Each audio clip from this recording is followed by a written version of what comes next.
Pieredzes iegūšana un pārņemšana dažkārt ir ļoti vērtīga, īpaši, ja skatāmies uz kaimiņiem, kuriem bieži vien sanāk labāk nekā mums, kuri mentāli un vēsturiski tomēr ir bijuši līdzīgā situācijā, un starta punkts mums visiem ir bijis viens. Tāpēc esam uzaicinājuši ekspertus, kas runās par datiem un pieredzi. Pirmā prezentācija būs par investīcijām veselības aprūpē un to rezultātiem Centrāla Eiropā un Austruma Eiropā, analizējot arī Latvijas situāciju. Doktors Slaveiko Džambazovs ir veselības politikas konsultants un veselības tehnoloģiju novērtēšanas eksperts, kurš strādājas ar vairākām Eiropas valstīm, analizējot veselības sistēmu, finansējumu un rezultātus. Now I would like to invite our next speaker. Tagad es gribētu aicināt mūsu nākamo runātāju, kurš ir dakteris Slavenko Džambazo, un viņš ir politikas konsultants un veselības tehnoloģiju novērtēšanas eksperts.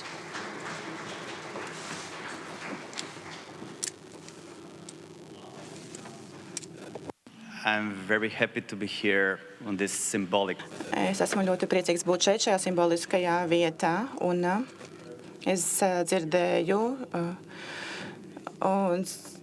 to, ko mūsu veselības ministrs sacīja, un dažas lietas ir atkārtoši arī savā prezentācijā. Jā, pacienti tie ir ļoti svarīgi. Ir svarīgi, lai šis manifests būtu pieejams.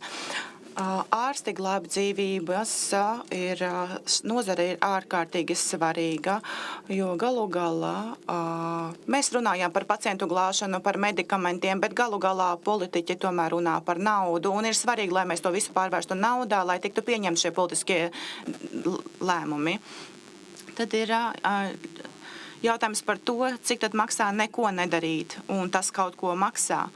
Ja mēs neko nedarām, tas nebūtu nenozīmē, ka nekas nenotiks. Es jums parādīšu vēlāk sekas nekam nedarīšanai. Tad jautājums par to, cik naudas mums ir vajadzīgs. 6% tas ir ļoti labs rādītājs, bet kas nākamais, kas ir svarīgi Finanšu ministrijai un revīzijas iestādē, kāda gan būs atdeve no šīm investīcijām.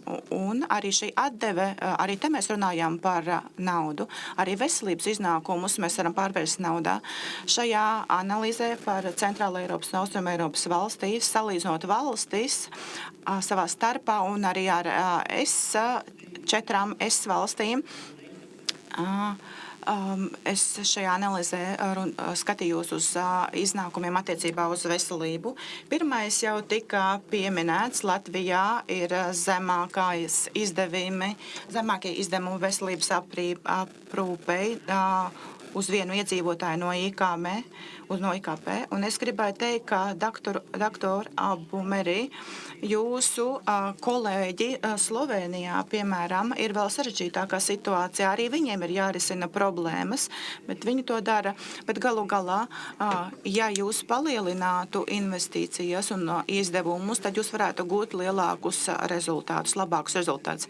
Un daudzās CA valstīs pēdējos gados izdevumi veselības aprūpei ir palielinājušies. Un daudzās valstīs šie rādītāji jau ir palielinājušies. Un mēs varētu gaidīt, ka tuvākajā nākotnē šie izdevumi varētu palielināties un tuvoties šiem vidējiem rādītājām, bet vai tā tieši notiks? Bet ir valstis, kurās šie rādītāji, kuru pieaugušanai būs vajadzīgs ļoti daudz laika un neizskatās diezcik realistiski. Un mums ir jārīkojas gudri, bet procesi tomēr ir jāpātrina. Un šie izdevumi veselības aprūpei ir saistīti ar vēl vienu problēmu, un tie ir pacientu līdzmaksājumi, ja tiek šie maksājumi. Un mēs redzam pēc šī slaida, ka Latvijā, Serbijā, Rumānijā, Ungārijā šie maksājumi ir ļoti lieli. Un, jo īpaši inflācijas periodā situācija vēl vairāk pasliktināsies nākamajā periodā, un tas, protams, samazina pacientu piekļuvi veselības aprūpei. Tad es runāju par izdevumiem zālē. Un mēs sagaidām, kā mēs sasniegsim līmeni, kas ir izmērāms, salīdzināms ar S4 valstīm vai citām valstīm Eiropā. Bet arī te Latvija atpaliek no S-vidējā rādītāja.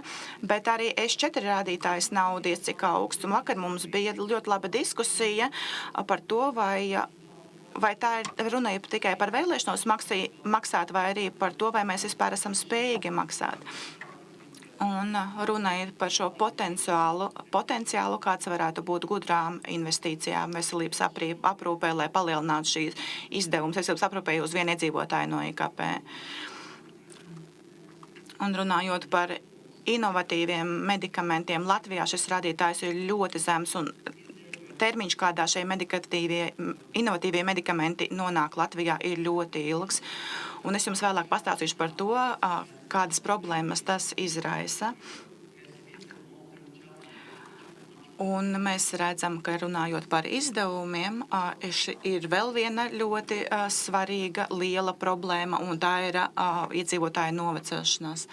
Un mēs redzam, ka iedzīvotāji noveco, un pēc 55 gadu vecuma mums vajag 3 līdz 4 reizes vairāk naudas uz vienu iedzīvotāju, lai uzturētu šo cilvēku veselību, lai veselības stāvoklis būtu pienācīgs. Un, attiecīgi, mums atkal ir vajadzīgs vairāk naudas, bet cilvēku, kas šo naudu var nopelnīt, paliek mazāk. Un Latvijai līdz 25. Gadam šīs naudas paliks arvien mazāk, un darbinieki, kuri varēs strādāt, arī paliks mazāk. Un kā to varētu risināt, būtu ar efektīvāku veselības aprūpes sistēmu un ar lielāku skaitu cilvēku, kas turpina strādāt. Kā gan mēs varētu uzlabot situāciju? Vispirms apskatīsimies uz dzīves ilgzību.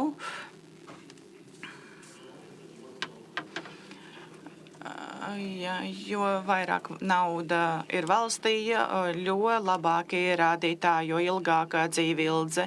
Ja uzlabojumi ir redzami, bet Latvijas gadījumā tie nav pietiekami. Bet šie retrospektīvi dati, tie ir vēsturiski dati un ņemot vērā pašreizējo situāciju, es došu jums piemēru par naftas tankeri. Jā, naftas tankera ātrums nav liels, bet ja mēs pagriežam stūri, tad mēs to efektu, to manevru redzēsim tikai pēc kāda laika. Un līdzīgi ir arī citus medicīnu un ar veselības aprūpas situāciju. Ja kaut kas ir noticis, kaut kādas darbības ir veikts, tad mēs rezultātus varēsim redzēt tikai pēc kāda laika. Un mēs varētu būt mazliet ātrāki šajā ziņā. Te jūs redzat divus grafikus. Kreisajā pusē ir invaliditātes koriģētie dzīves gadi.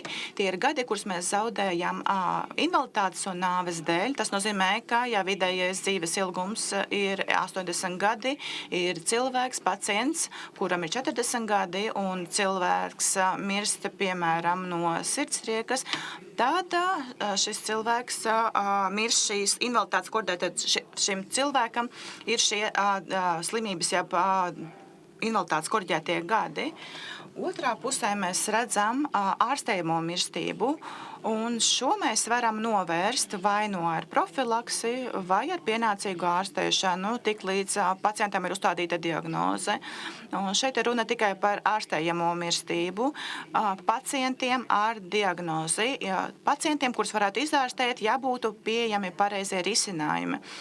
Un mēs redzam, ka šeit šajā situācijā arī Latvijas rādītāji ir ļoti zemi. Bet šo mēs varam diezgan ātri atrisināt, ja vien tiktu palielināts investīcijas veselības aprūpē. Latvijai šis rādītājs ir daudz augstāks gan vienā slaidā, gan slaida vienā pusē, gan otrā pusē. Bet to ir iespējams uzlabot. Bet nevienmēr tas, kurš ir bagātāks, ir gudrāks, kā gan varētu tikt izmantot šo veselības budžetu. Tas ir cits jautājums, un tāpēc varētu runāt par investīcijām uz vienu iedzīvotāju veselības aprūpē. Un šajā gadījumā jau atkal par Latviju. Doktoris Silima, tā ir korelācija, tā nav sakritība. Tā ir būtiska zinātniski balstīta korelācija.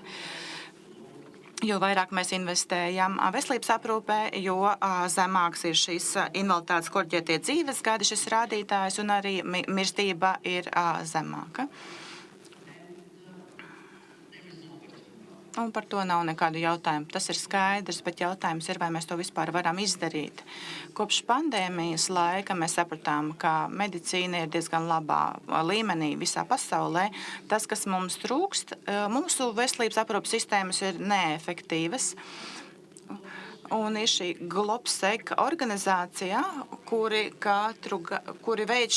sagatavo šos indeksus attiecībā uz veselības aprūpes gatavību, un mēs redzam, ka Latvija ir salīdzinoši diezgan labā vietā šajā indeksā, un jautājums ir par to, kā varētu uzlabot situāciju, un kāda ir atšķirības ar tām valstīm, kuras ir augšā, un tām valstīm, kas ir apakšā.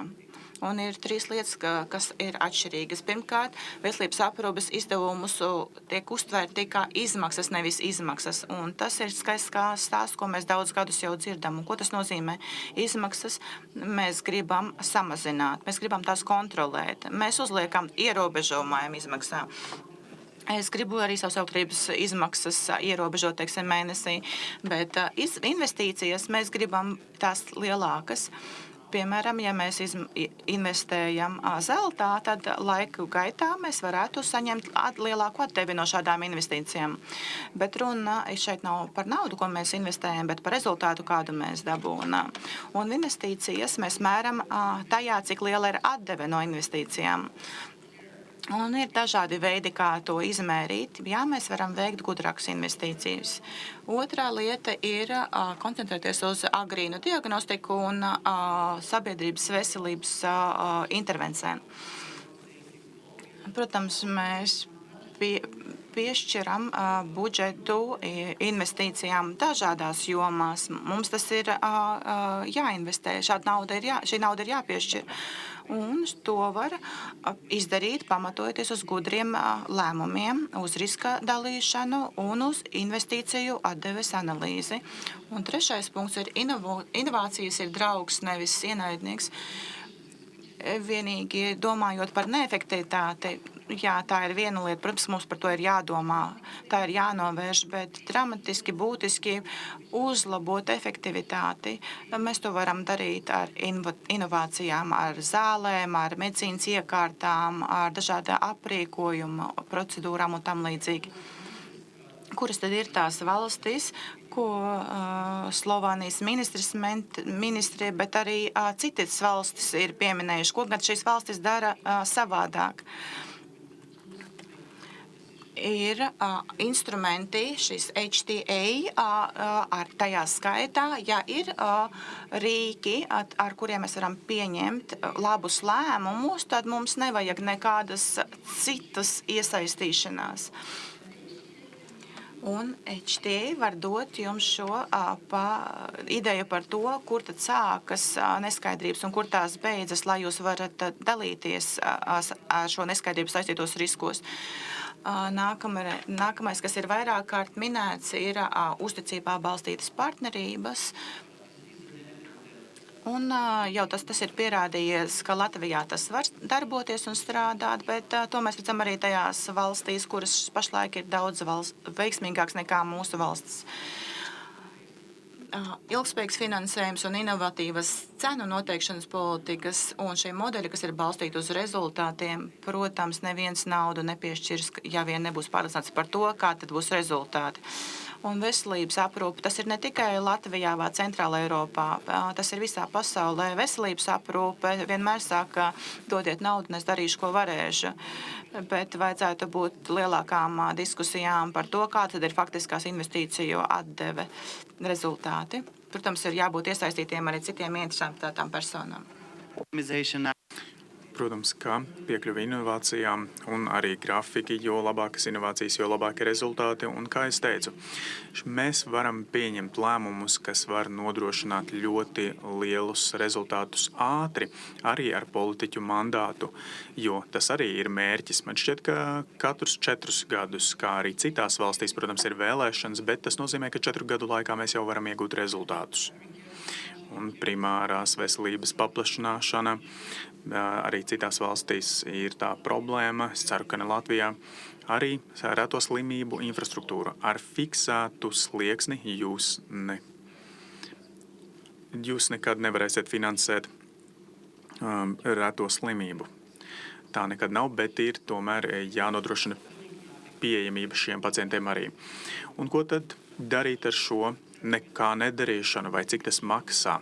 Un Centrālajai Austrumēropai tas tā ir. Piemēram, ja mēs neinvestējam tāpat kā ES 4 valstis un šī liela atšķirība starp Centrālajai Eiropu un Austrumēropu un Vāciju, Franciju, Spāniju un Itāliju, mēs zaudēsim 50 miljoni dalīs un 176 000 novēršamu nāvju gadā. Un, protams, ka tā ir spekulācija. Tas ir tāds aprēķins. Mums varbūt nevajadzētu skatīties uz to korelāciju vai cēloņsakarību. Nē, tā ir korelācija. Ja mēs teorētiski sastatām veselības aprūpes izdevumus ar ES 4 valstīm uzos 13 miljoni dalīs nāvju, jeb invaliditātes koriģētu dzīves gadu ekonomiski aktīvu cilvēku vidū. Un 101 000 dzīvību mēs izglābsim par 300 miljardiem vairāk. Tas ir sasniedzami. Tāpēc galvenās rekomendācijas ir stiprināt veselības finansējuma stabilitāti, stiprību. Tas arī mēs varam izmantot to kā tādu lēmumu pieņemšanas zinātni ne tikai inovatīvajām zālēm, par ko mums ir dati, bet arī dažādās nenosakāmās situācijās, medicīnas procedūru pieejamībā. Mēs zināsim, kur dodas nauda, kādas ir prognozes rezultāti, un to var arī prezentēt ministrijas līmenī, arī premjerministram, kā arī prognozējamība visiem iesaistītiem, pilnīgi visiem ir nepieciešama prognozējamība, ne tikai politiķiem un ne tikai finanšu ministrijā, kā arī samazināt struktūrālas barjeras, lai laiks nebūtu tik ilgs, cik ieviest inovatīvas medikamentus. Tātad mums ir jāveicina tas, lai mēs saprastu, kādā veidā šo risku pārvaldīt. Daudzas valstis var palīdzēt ar šo. Un vakar es satikos ar brīnišķīgiem cilvēkiem veselības ministrijā, kā arī ar veselības apdrošināšanas fondu, un viņi zina, ir tikai jādod viņiem brīvību rīkoties. Kā arī riska faktoru samazināšana caur investīcijām, ieskatot investīcijas, klīniskie skrīningi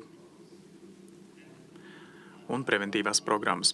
Ar šo vēlējos arī noslēgt, ka uz tādas pozitīvas nots, kā pagājušais vakars man beidzās šeit Rīgā, es biju koncertā.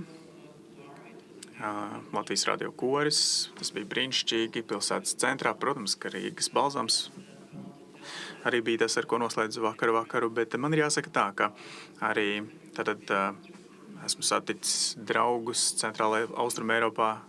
Jums tādi ir daudz, un viens no viņiem tagad esmu arī es. Paldies! Paldies! Thank you very much! Dr. Slavenko Džambazov. Te bija diezgan daudz datu, ko veselības ministrs varētu izmantot nākamreiz ejot pie finanšu ministru, ne?